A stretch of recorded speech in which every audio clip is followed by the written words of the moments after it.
যেহেতু আমার সামনে এক ঝাঁক তরুণ দিদি ভাই আমার এবং হয়তো বোনরাও আছেন,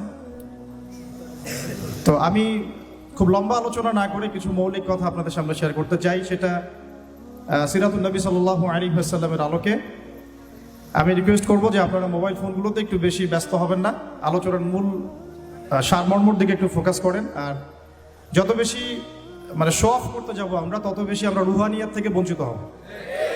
ঠিক আছে, আমাদের কাজ এগুলো না, আমাদের কাজ অনেক গভীর। সেগুলো আস্তে আস্তে আমাদের সামনে ইনশাআল্লাহ দিনের আলোর মতোই পরিস্ফুটিত হবে ইনশাআল্লাহ। তো শো অফ করা বা শো ডাউন করা বা ফ্যান্টাসি এগুলো আমাদের কাজ না।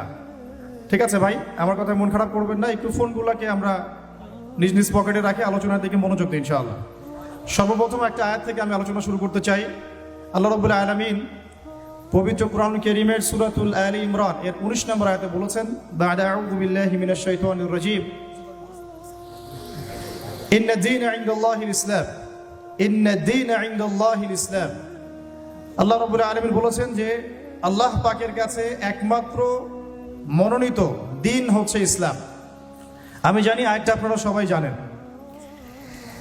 আমরা পৃথিবীতে এসেছি, কেউ 60, 70, 100 বছর হয়তো বাঁচবো, কেউ কম বা আরো বেশি, কিন্তু এক সময় আমাদেরকে চলে যেতে হবে। এই যে রুহের জগৎ, দুনিয়ার জগৎ, কবর, হাসর, মিজান, পুলসিরাত, জান্নাত, জাহান্নাম, এই যে পুরো সিলসিলা, এর মধ্যে সবচেয়ে ইম্পর্টেন্ট জায়গা কোনটা আপনারা বলেন? কর্মক্ষেত্র হচ্ছে দুনিয়া, এবং পরীক্ষার জায়গা কোনটা বলেন? এবং এরপরে পরকালীন সফরের ক্ষেত্রে সবচেয়ে গুরুত্বপূর্ণ জায়গা কোনটা বলেন? কয়টা প্রশ্ন হবে? 3টা নিয়ে আলাদা আলাদা লেকচার দরকার। আমি একটা প্রশ্ন শুধু বলছি, মা দীনুক, মা দীনুক। এই দিনের প্রকৃত ব্যাখ্যা আজকে বাংলার মানুষ বুঝতে ব্যর্থ। এই দিনের প্রকৃত ব্যাখ্যা আজকে আমাদের সবার আগে বুঝতে হবে, তারপরে আমরা এই আলোচনায় যাব যে দিন আমরা কায়েম করব কিভাবে। দুটো বিষয়, দিন কি, এর আসলে মৌলিক ব্যাখ্যাটা কি, এবং এটা কায়েমের পথ ও পদ্ধতি কি, সুন্নাহ কি। এই বিষয়গুলো আমাদের সবার কনসেপ্ট ক্লিয়ার না থাকলে আমরা অনেক সময় নেক্সট সুরতেও ধোঁকা খেতে পারি। মাদিনুকা প্রশ্ন সবচেয়ে কঠিন। উসমান রাদিয়াল্লাহু আনহুর কথা আপনারা জানেন, তিনি কবরের সামনে গেলে কান্নাকাটি করতেন। এখানে যে পার পেয়ে যাবে ইনশাআল্লাহ সে জান্নাতে যাবে। এখানকার মৌলিক প্রশ্নের একটা হচ্ছে মাদিনুক, তোমার দিন কি? আল্লাহ রাব্বুল আলামিন বলে দিচ্ছেন, ইন্না দীনা ইনদাল্লাহিল ইসলাম, আমার কাছে নিঃসন্দেহে একটাই মনোনীত জীবন ব্যবস্থার নাম হলো ইসলাম। দিন শব্দটাকে বাংলাদেশের 90% মানুষ বোঝে ধর্ম অর্থে। দিন শব্দটাকে বাংলাদেশের ম্যাক্সিমাম মানুষ বোঝে ধর্ম অর্থে, অথচ এটা যে শুধু একটা কৃষ্টি কালচার ধর্ম না, বরং এটা একটা পুরো কমপ্লিট কোড অফ লাইফ। এই কনসেপ্টটা বুঝতে পারে না। আপনার জীবন ব্যবস্থার মধ্যে বেসিক্যালি 2টা বিষয় থাকে, একটু মনোযোগ ধরে রাখবেন। একটা হচ্ছে আপনার ধর্মীয় জীবন, একটা হচ্ছে আপনার বৈষয়িক জীবন। আমি কি বুঝাতে পারছি ভাই? একটা আপনার ধর্মীয় জীবন, একটা আপনার বৈষয়িক জীবন। ধর্মীয় জীবন অর্থ কি? আমার সালাত, আমার সওম, হজ, উমরা, তাসবিহ, তাহলিল, জিকির, আজগার, তিলাওয়াত ইত্যাদি ইত্যাদি ইত্যাদি, এগুলো হচ্ছে আমাদের ধর্মীয় জীবন। তো এই ধর্মীয় জীবনে আমরা পবিত্র কোরআন এবং সুন্নাহ মেনে চলবো কিনা ইনশাআল্লাহ, এই কনসেপ্ট সবার ক্লিয়ার।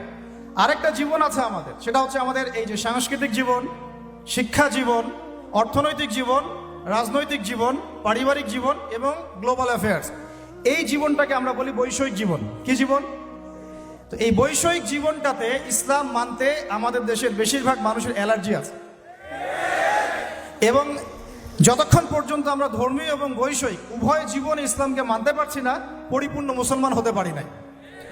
আমরা মুখে লা ইলাহা ইল্লাল্লাহ বললেও আমরা কিন্তু আবু জেহেল মার্কা মুসলমান হয়ে থাকবো। তো আসুন এখান থেকে আপনাদেরকে 3টা বিষয় আমি একটু বোঝানোর চেষ্টা করি। 1 নাম্বার, আমার খুব ক্ষুদ্র জ্ঞানে আমি একটা বিষয় অবজার্ভ করেছি যে পুরো ওয়ার্ল্ডে এখন মানুষ বেসিক্যালি এই দিন শব্দকে কেন্দ্র করে 3টা ভাগে ভাগ হয়ে গেছে। কয়টা ভাগে ভাই? 1 নাম্বার হচ্ছে এমন কিছু মানুষ, এমন এক শ্রেণীর মানুষ যারা অবশ্য সংখ্যাগরিষ্ঠ, যারা ধর্মীয় জীবন, বৈষয়িক জীবন কোন জীবনেই ইসলামকে মানে না, দিনকে মানে না। না ধর্মীয় জীবনে ইসলামকে মানে, না আল্লাহকে মানে, রাসূলকে মানে, আর না বৈষয়িক জীবনে আল্লাহ, রাসূল, ইসলামকে মানে। এই শ্রেণীটার সংখ্যা বিশ্বে বেশি, পুরো পশ্চিমা সভ্যতা এর মধ্যে অন্তর্ভুক্ত, ইল্লা মাশাআল্লাহ। যেই পশ্চিমাদেরকে আমরা এখন আমাদের মাথার উপরে উঠিয়ে নিয়েছি, ঠিক আছে, ওই যে বনু ইসরাইল তো নাজাত পাওয়ার 40 দিন পর বাছুর পূজা শুরু করেছিল, আমরা তার আগে শুরু করেছি আর কি। ওরা করেছিল বাছুর পূজা, আমরা করছি পশ্চিমা পূজা। তো এই পশ্চিমাদের আদর্শ হচ্ছে তারা ধর্মীয় জীবনেও আল্লাহর অস্তিত্ব স্বীকার করেন না এবং বৈষয়িক জীবনেও তারা আল্লাহকে স্বীকার করেন না। এটা একটা গডলেস ওয়ার্ল্ড, গড শব্দটা ওদের ভাষায় বললাম।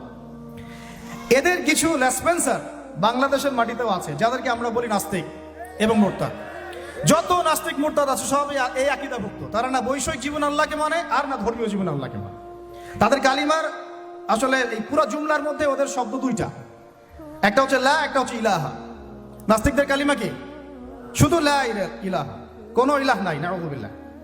আর আমাদের পুরা জুমলায় 4টা শব্দ চলে আসে, লা ইলাহা ইল্লাল্লাহ। একটু আগে আপনারা বললেন, নাস্তিকদের মধ্যে শুধু এতটুকু আছে, লা ইলাহা, কোনো ইলাহ নাই, নাউযুবিল্লাহি মিন যালিক। তো এই হচ্ছে একটা শ্রেণী যারা দ্বীনের ব্যাখ্যাকে এভাবে বুঝেছে যে বৈষয়িক জীবনেও তারা দ্বীনকে মানে না এবং ধর্মীয় জীবনেও আল্লাহর অস্তিত্বকে স্বীকার করে না। এবং এরাই বাংলাদেশের মধ্যে যত নাস্তিকতা এবং মুরতাদ এবং এই সংস্কৃতি চালু করেছে এরাই।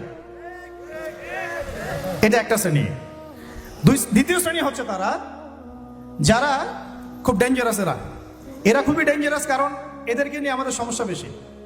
কারণ নাস্তিকরা তাদের অবস্থান স্পষ্ট, তারা ইসলামকে মানে না। কিন্তু দ্বিতীয় শ্রেণী যারা, তারা আমাদের সাথেই চলাফেরা করে, আমাদের পাশেই সালাত আদায় করে এবং পুরো কালিমাটাই পড়ে, লা ইলাহা ইল্লাল্লাহ, কখনো কখনো মুহাম্মদুর রাসূলুল্লাহ বলে। কিন্তু ধর্মীয় জীবনে তারা কোনো কোনো ক্ষেত্রে আল্লাহকে মানলেও, ইসলামকে মানলেও, নামাজ, রোজা, হজ, জাকাত ইত্যাদি করলেও বৈষয়িক জীবনে, অর্থাৎ আপনার সাংস্কৃতিক জীবনে, অর্থনৈতিক জীবনে এবং স্পেশালি রাজনৈতিক জীবনে তারা ইসলামকে 5 পয়সা মূল্যায়ন করতে চান না। এবং এই পুরো শ্রেণীটা বাংলাদেশে যত রাম বাম প্রগতিশীল সুশীল বুদ্ধিজীবী আর সেকুলার আছে সব এই শ্রেণীভুক্ত, ইল্লা মাশাআল্লাহ, কিছু মানুষকে বাদ রাখলাম। দ্বিতীয় শ্রেণীটা আমাদের জন্য সবচেয়ে বেশি ডেঞ্জারাস এই কারণে, কারণ প্রথম শ্রেণীটা আমাদেরকে সরাসরি ওই যে জঙ্গি মৌলবাদী সব বলে না। এই দ্বিতীয় শ্রেণীর যারা, তারা আমাদেরকে, অর্থাৎ তৃতীয় শ্রেণীর মানুষকে, যেটা আমি এখন আলোচনা করি নাই, তাদেরকে বলে যে তারা হচ্ছে ধর্মান্ধ, তারা হচ্ছে মৌলবাদী, তারা হচ্ছে ইত্যাদি সন্ত্রাসী, তারা হচ্ছে উগ্রপন্থী, তারা হচ্ছে কি বলবো, হ্যাঁ বলেন, এই শব্দগুলো তারা প্রয়োগ করে এই দ্বিতীয় শ্রেণীর মানুষটা। অথচ তারা কিন্তু আমাদের সমাজেই চলাফেরা করে, আমাদের সাথেই নামাজ পড়ে, জুমার নামাজেও আসে, মারা গেলে জানাজাও পড়ানো হয়। তারা নামাজ, রোজা, হজ, জাকাতও করে, মাঝে মাঝে হজ উমরা বছর বছর করে। এবং আমরা মাঝে মাঝে দেখি যে তারা মদিনায় বসে 20 টাকার নামাজ পড়তেছে 9 মিনিটে। তো এই পুরো সেকুলার সোসাইটি কিন্তু দিন শব্দের ব্যাখ্যা নিয়েছে একটা ধর্মের রূপে, কৃষ্টি কালচার রূপে, এটাকে জীবন ব্যবস্থা রূপে তারা নেয় নাই। আমার কথা কি বুঝতে অসুবিধা হচ্ছে? আচ্ছা, আর এর বাইরে যারা আছে তৃতীয় শ্রেণীর মানুষ, তারা দিনের পরিপূর্ণ ব্যাখ্যা গ্রহণ করতে সক্ষম হয়েছে, আলহামদুলিল্লাহ। তারাই এই পৃথিবীতে পুরাবা এবং ইনশাআল্লাহ ফাতুবা লিল